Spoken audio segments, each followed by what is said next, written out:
Dear students, in this lecture we are going to learn about capacitor. So a capacitor or a condenser is a device which can store considerable amount of charge. So capacitor is an electronic device which can store considerable amount of charge, and the ability of a condenser or a capacitor to store the charge is known as its capacitance. Now how the capacitance is expressed? So we all know that the charge that is stored on the plates of the capacitor is directly proportional to the applied voltage across its plates. So in order to equate this, some constant has to be multiplied, and that is nothing but the capacitor, which is equal to Q by V. So now how it is expressed? It is expressed as the ratio of the charge stored on any plate of the capacitor to the potential difference between the plates. The SI unit of capacitance is farad. Now let us find out an expression for capacitance of an isolated spherical condenser. So consider an isolated spherical condenser of radius r having charge q.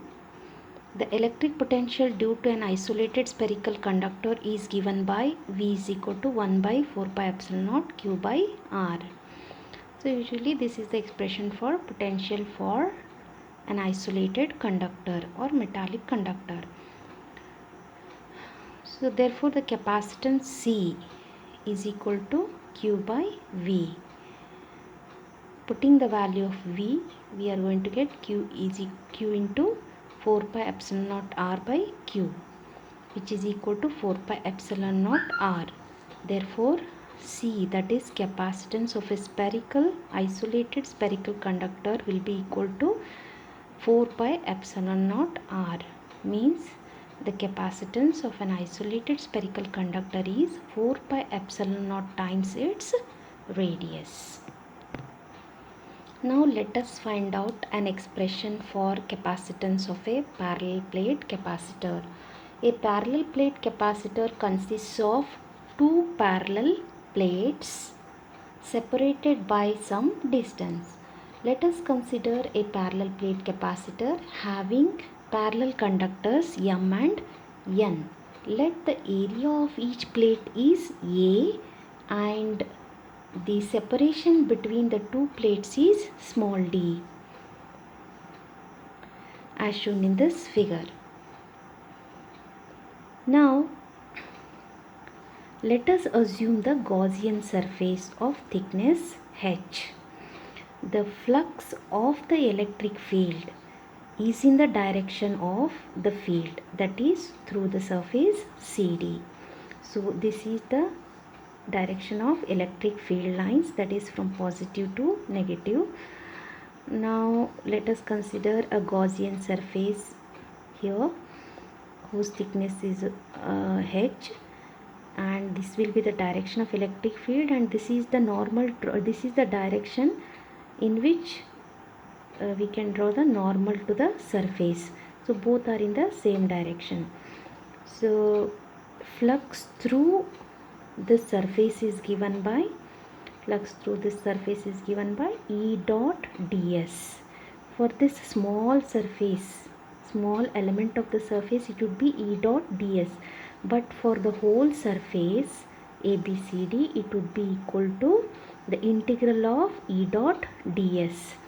But E and ds both are in the same direction, hence it will be E ds cos theta, but theta will be equal to 0, hence it will be E into integral of ds.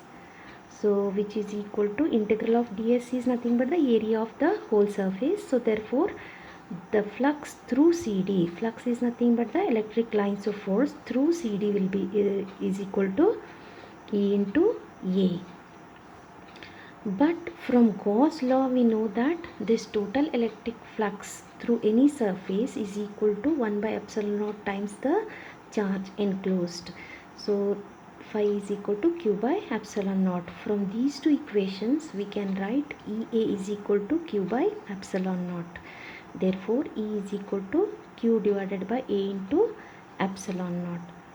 We also know that the electric field in terms of the potential difference and the distance between the plates is given by E is equal to V by D.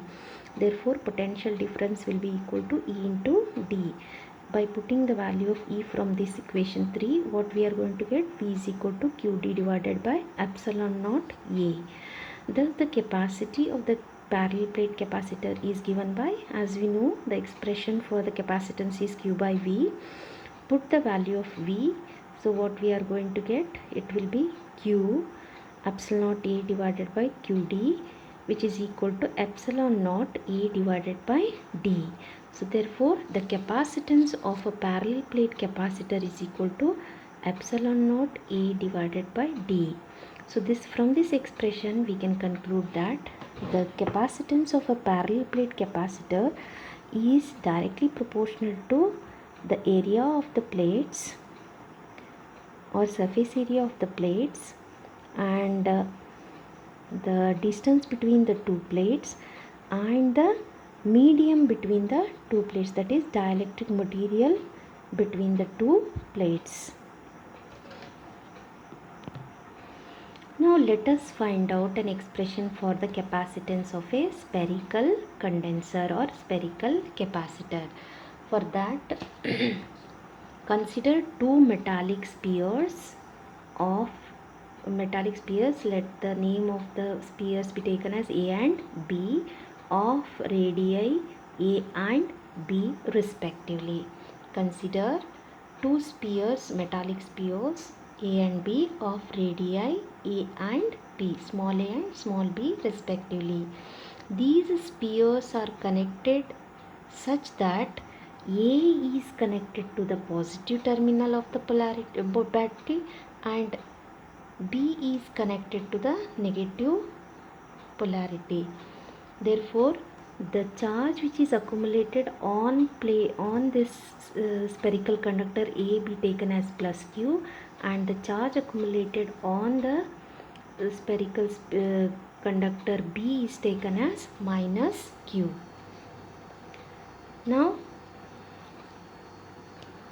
assume or construct one imaginary Gaussian surface in between these two spheres whose radius is r.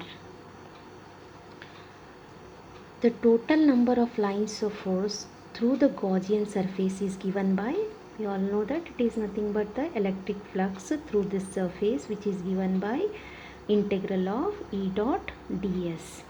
But here it is, this dot product is given by E ds cos theta, but here we can see that the electric field and normal drawn to the surface both are in the same direction, hence theta will be equal to 0. Therefore phi is equal to E into, what is the area, surface area of the sphere, 4 pi r square. So we also know that from Gauss law, this total electric flux through any surface is given by the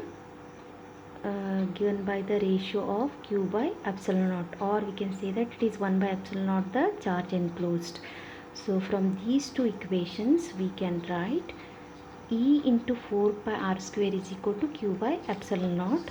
Therefore the electric